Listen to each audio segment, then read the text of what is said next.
డోర్వేకి స్వాగతం. Manual to self సూచనలు లేదా సమాచారాన్ని అందించే స్వీయ శోధన సాధనం. తీవ్రమైన మరియు నిజాయితీ గల సహ అభ్యాసకుల కోసం ఈ వీడియోల శ్రేణి వేచి ఉంది. In search of sincere seekers.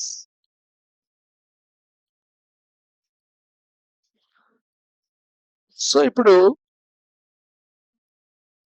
The body and mind and life యొక్క ఫంక్షనాలిటీ మొత్తాన్ని ఒక సమ్మరీ కింద అర్థం చేసుకోవడానికి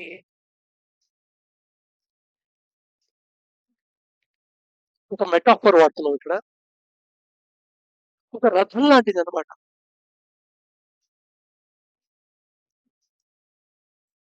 ఇక్కడ రథం ఏమిటయ్యా అంటే శరీరం. రథం ఏమిటి? శరీరము, మన బాడీ. ఇక్కడ శరీరం అంటే అన్ని ఇంక్లూడ్ అయిందే చెప్తున్నాం. నీ భౌతిక శరీరం, సూక్ష్మ శరీరం, కారణ శరీరం అన్ని కలిపేసి ఒక శరీరం కింద చూపించాం అనమాట. ఒక రథంలో కూడా చాలా బాగా ఉంటాయి కదా, ఓ దానికి ఒకటి ఇంటిగ్రేట్ అయి ఉంటాయి కదా, అలాగా. అంటే రథంలో ఆ రథానికి ఒక ఓనర్ ఉంటాడు కదా, ఆ రథాన్ని పొజిషన్ చేసుకున్నవాడు. ఆ రథాన్ని ఎవరైతే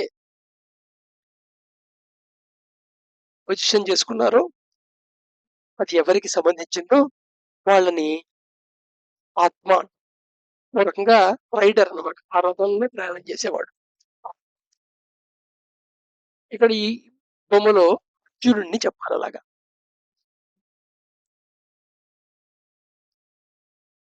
ఆ రథాన్ని నడిపే ఒక సారథి ఉంటాడు కదా, ఆ సారథి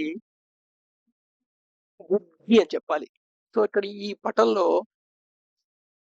కృష్ణుడు పొజిషన్ ఆక్యుపై చేస్తోంది ఎవరైతే రైడ్ చేస్తున్నారో.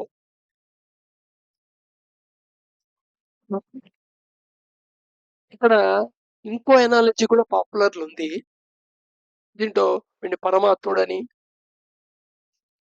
వెనకాలది జీవుడని, అర్జునుడిని జీవుడని, కృష్ణుడిని పరమాత్ముడని, ఈ రథాన్ని మటుకు అక్కడ శరీరం అని చెప్తుంటారు. బట్ ఆ పాత నాలెడ్జ్ కనుక మీకు ఆల్రెడీ ఎక్కడైనా వింటే ఇంత కన్ఫ్యూజన్ కావద్దు. ఇక్కడ ఈ విధంగా అర్థం చేసుకుంటే functionality, body and mind life functionality ఇంకా క్లియర్ గా అర్థమయ్యే అవకాశం ఉంటుంది. ఎందుకంటే రథాన్ని నడిపించే సారథి స్వతంత్రుడు కాదు, ఆ రథం యొక్క ఓనరు దిశానిర్దేశం బట్టి తను తీసుకెళ్ళాలి.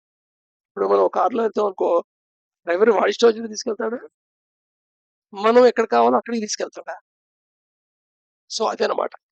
సో ఇక్కడ ఆత్మ అనేదేమో అర్జునుడు, రథం యొక్క నిర్మాణం అంతా ఏమో శరీరము, కృష్ణుడు పృథ్వీ.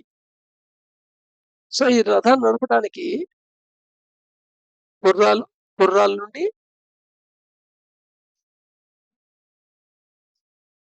ఆ గుర్రం యొక్క పగ్గాలు పట్టుకుని ఉంటాడు. రథాన్ని నడిపేవాడు గుర్రాన్ని పట్టుకొని వాటిని ఆ దాంట్లో ఉండే తాళ్ళని రకరకాల టెన్షన్ కి గురి చేస్తూ వాటి ద్వారా వాటికి గుర్రాలకి ఇన్ఫర్మేషన్ చేరవేస్తుంటాడు. ఆగాల, నడవాల, టర్నింగ్ తిరగాల, ఇలాంటివన్నీ.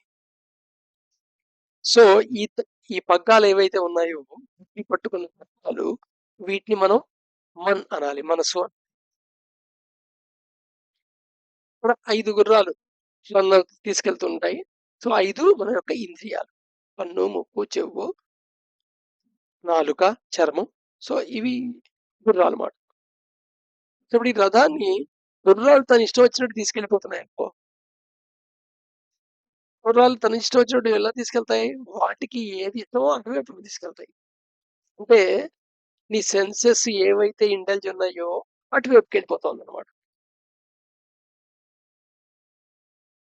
సో మనసు హ్యాండిల్ చేస్తుంటుంది, కానీ అది గుర్రాల తరఫు నుండి హ్యాండిల్ చేస్తుంటుంది. గుర్రాలకి ఏ కావాలో అలా హ్యాండిల్ చేస్తుంటుంది. అంతేగాని రథం ఎటు వెళ్ళాలో, రథంలో ఉన్న ఓనర్ ఎటు వెళ్ళాలో డిసైడ్ సో ఆత్మ సాఫ్ట్ స్పోకెన్ లో విస్పర్ చేస్తుంది డైరెక్షన్ ని. బుద్ధి మన ద్వారా ఈ పగ్గాల ద్వారా గుర్రాలని నడుపుతుంది, తద్వారా గుర్రం నడుస్తుంది. ఇది యాక్చువల్ ప్రొసీజర్. అలా కాకుండా మన్ అండ్ ఇంద్రియాలు ఈ రథాన్ని లాక్కెళ్ళిపోతున్నాయి అనుకో, అది ప్రెజెంట్ పొజిషన్ అన్నమాట. Outward bounding. ఇన్వర్డ్ బౌండింగ్ అంటే ఎలా ఉంటుంది? ఆత్మ యొక్క డైరెక్షన్ తో బుద్ధి పనిచేసి, బుద్ధి మన్ను టూల్ కింద వాడి ఇంద్రియాల ద్వారా ఈ రథాన్ని ముందుకు తీసుకెళ్తుంది. Know the Atman to be the master of the chariot. కఠోపనిషత్తులో వస్తుంది ఇది. సో ఈ రథానికి ఒక మాస్టర్ ఎవరయ్యా అంటే ఉన్నాని. Body chariot, intellect charioteer and the mind is the reins. So గాలేమో మనసు, గుర్రాలేమో ఇంద్రియాలు, సెన్సెస్, రథానేమో మన శరీరము. దాని యొక్క మాస్టర్ ఓనర్ వాడే ఆత్మ. ఇది రథాన్ని నడిపేది. సో ఆత్మ నుండి డైరెక్షన్స్ తీసుకొని బుద్ధి మన ద్వారా అంటే రైన్స్ ద్వారా, గాల ద్వారా గుర్రాలని కదపాలి, ద్వారా శరీరం నడవాలి. కానీ ఇక్కడ ఏమవుతుంది? మనసు స్వతంత్రించి గుర్రాలకి ఏం కావాలో అలా నడిపించేస్తోంది. సో ఇదే మన లోపల ఒక కాన్ఫ్లిక్ట్ కింద ఫీల్ అవుతుంటాం కదా. ఇది చేద్దాం, అమ్మో ఇది చేయొద్దు, వద్దు, తప్పు. అక్కడ ఏది నిన్ను డైరెక్షన్ మారుస్తోంది? రెసిస్టెన్స్ క్రియేట్ చేస్తుంది. అందుకని యాక్చువల్ గా ఓవరాల్ గా ఈ మన్ అంటే థింకింగ్ ఇన్స్ట్రుమెంట్ మాట ఆపరేట్ చేసేది. ఆ థింకింగ్ ఇన్స్ట్రుమెంట్ ఒక ఫంక్షనాలిటీ కరెక్ట్ గా అర్థం చేసుకొని దాన్ని రీఎడ్యుకేషన్ చేస్తేనే అది బుద్ధి ద్వారా పనిచేస్తూ ఇంద్రియాలని ముందుకు నడిపి తద్వారా రథాన్ని నడుపుతుంది. సో బుద్ధి మాత్రమే వివేకం కలిగి ఉంటుంది. ఇంకా రెడీనెస్ లో సాధన చతుష్టయంలో ఫస్ట్ వివేకం గురించి మాట్లాడాం. ఆత్మ అనేది డైరెక్షన్ ఇస్తుంది. సో డైరెక్షన్ ఇచ్చి డైరెక్షన్ ముందు బుద్ధి గ్రహించాలి. ఆ డైరెక్షన్ ఎప్పుడు విజ్డమ్ లేదా యూనివర్సల్ ఆర్డర్ కి అలైన్ అవుతూ ఏకీభవించే ఉంటుంది.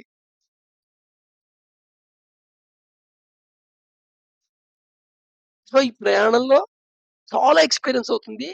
అన్ని ఎక్స్పీరియన్స్‌లని అవుతూ వెళ్ళిపోతుంది కానీ దేనికి అటాచ్ అవ్వదు. ఇది వైరాగ్యం అంటే. సో ఇక్కడ ఈ స్పిరిచువల్ జర్నీ అనేది సరి అయిన మార్గంలో జరగాలంటే షట్ సంపత్తి సాధన ఉండాలి. సో సమ, తమ, ఉపరమ, త్రితిష్క, శ్రద్ధ, సమాధాన. ఈ ప్రాక్టీసెస్ శరీరము, మనసు, ఇంద్రియాలు అర్థం చేసుకొని అనుసరించాలి.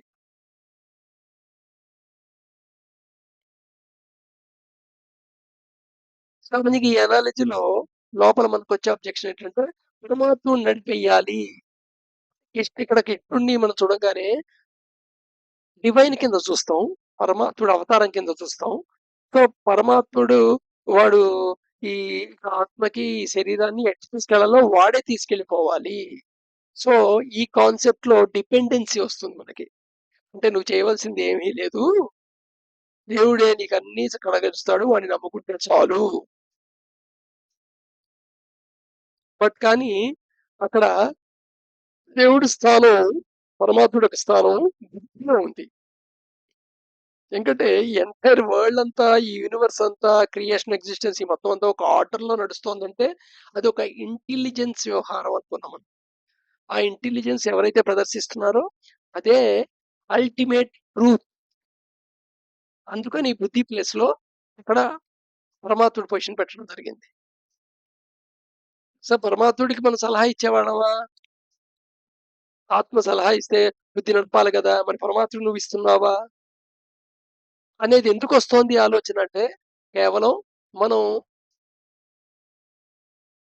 ద్వైతంగా ఆలోచిస్తున్నాం కాబట్టి. పరమాత్మని కృష్ణుడి కింద చూస్తున్నాం. ఇంకా అల్టిమేట్ కింద చూస్తున్నాం అక్కడ. కానీ ఆక్యుపై చేసేది పృథ్వీ పొజిషన్ మాత్రమే. అందుకని రథంతో పోల్చారు. రథం యొక్క ఓనర్ డిసైడ్ చేస్తాడు ఎక్కడికెళ్ళాలో. దాన్ని అనుకరిస్తూ బుద్ధి వర్కౌట్ అవ్వాలి. మనని ఇంద్రియాలని టూల్స్ కింద వాడుతూ. సో దట్ ఈ స్పిరిచువల్ జర్నీ, ఈ బాడీ అండ్ మైండ్